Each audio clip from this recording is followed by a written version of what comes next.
Hi, everybody.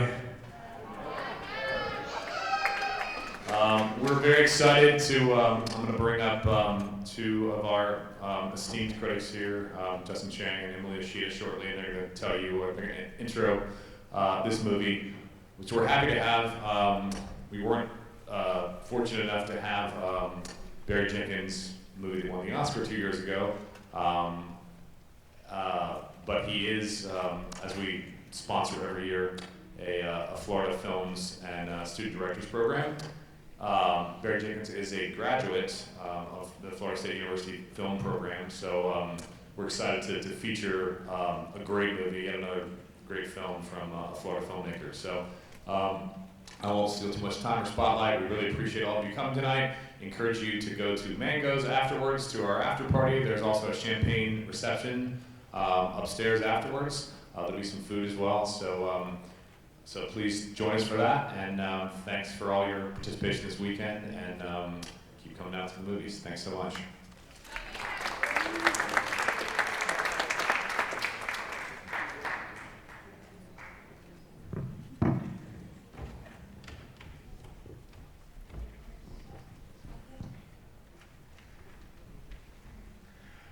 Hello, everyone. Good evening. Hey. Hey. We're back. Back. It's only been a few days since opening night, and here we are again. Yeah, I'm really pleased to see so many of you here to see Barry Jenkins' new movie, his third feature, If Beale Could Talk. He previously directed Medicine for Melancholy and, of course, Moonlight, which won the Best Picture Oscar 2 years ago. And it's funny, I saw If Beale Could Talk at the Toronto International Film Festival, and you could feel the anticipation and in the air, and perhaps also a little bit of dread that, because for many, Moonlight was so critically revered, and I loved it too. It was just, how can this live up to that? How can this, and so it's this, almost this feeling we're doomed to be disappointed, which is, and it's one of those things where I think you really just have to get that out of your head, because no film can be another film, and this is, it's fascinating. I love this movie. It is very, and it feels to me kind of both a companion piece and yet also a departure or a progression in a different direction, but very, very much, just and perhaps even a more beautiful film visually. Right. At least I think, yeah. It's funny to me because Moonlight, which I of course loved, it was always funny to talk to people about it because, or try to get somebody to see it, because a lot of times people would say like, oh, I don't want to see that, I don't want to get depressed. And there's a lot of pain in Moonlight, and there's a lot of pain in this movie too, but I think the thing that always mystified me a little bit about Moonlight, because I just thought that movie leaves you feeling so warm, and maybe not like completely optimistic about the state of the world, but like it leaves you with such a like intimate and warm and like safe feeling space after all that it puts you through. And I think it's like one of the most romantic endings of a movie in recent years. And I think that Barry Jenkins, just as like a romantic auteur, is really hitting his stride with this movie. This movie is, again, like there's so much pain and struggle and tragedy in this movie, but it is also just like a ravishing film. Yeah, it's almost, the beauty of this film, I can't wait for you to see it. It hits you with almost like a visceral force. His use of color and saturation is just, and music, and Yeah. he really has this really just incredibly gorgeous kind of,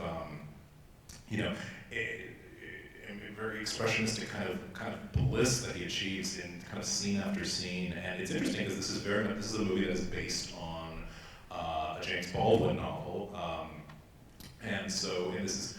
It's a story set in 1970s Harlem. It's a family story, and it's also a story about two young lovers. The mother is pregnant, and this family is touched by grief and injustice and loss. And yet, as you said, Emily, it's true. It's funny. It reminds me of something that Roger Ebert used to say. I'm going to paraphrase it badly, but that no great film is truly depressing. And so, even apart from that, it's like it's really. There's this glow about this movie. There's this kind of very, a movie that is very tough-minded about the kind of the realities, particularly the realities that a working-class black family faces in this environment in the 70s.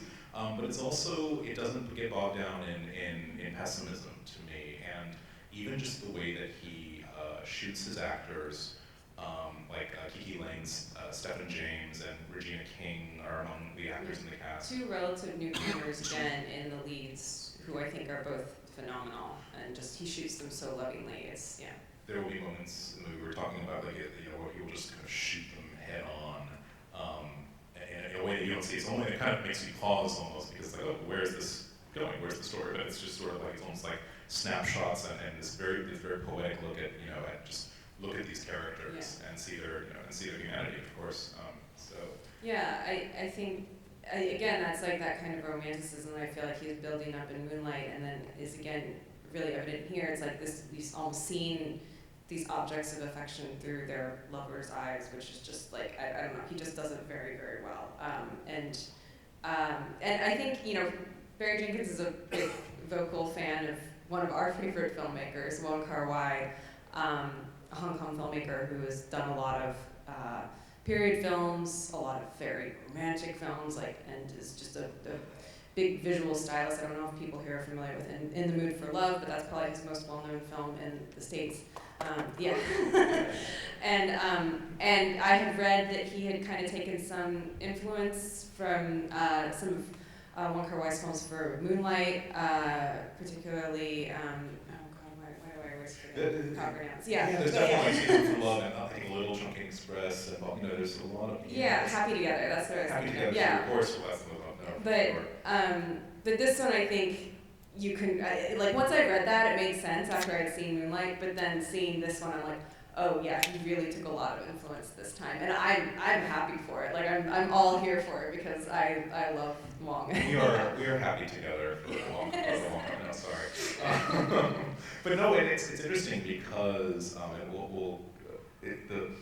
think there's something very kind of radical about what he's doing. He's sort of, first off, he's taking, art films from like overseas, and some of those movies are popular here, but a lot of them are not. And he's kind of taking this thing that we sort of think of as this very rarefied, distant, obscure kind of aesthetic, and he's taking it and he's plopping it down in the middle of a setting that you would almost expect a director to do, like a really grotty kitchen sink, miserableness kind of movie, and he's doing completely the opposite. Yeah, it's an overtly social justice aware. How do I make that into the okay? It's a very it's a social justice narrative. Like it's just if you were to read the summary of this film, you would imagine a very different film than what you have here. And I think this has been controversial, and I'd be interested in talking to some of you guys after the film to see what you think. Not everybody is going for this because I think the style of these very romantic filmmakers like a Wong are seen as kind of inherently apolitical, and so to marry that style with something that deals with very real social issues, I think it's very daring, and I think for me it works wonderfully because I think you need to have that sense of kind of transportive emotional power. I think to really, bring home a lot of the realities of this story. There's high cinema in this movie that brings home very, very real social realities. Kind of similar to Roma. I think that there's a lot that these two films have in common, but yeah. They really are, and as with that film and Roma, I would just, let this movie wash over you. There's a lot. It's very romantic. Some of it is quite funny as well, and a lot of it is very heartbreaking. And it's a full symphony of a movie, and so. We really look forward to hearing from you afterward, and hope you enjoy Barry Jenkins's If Beale Street Could Talk.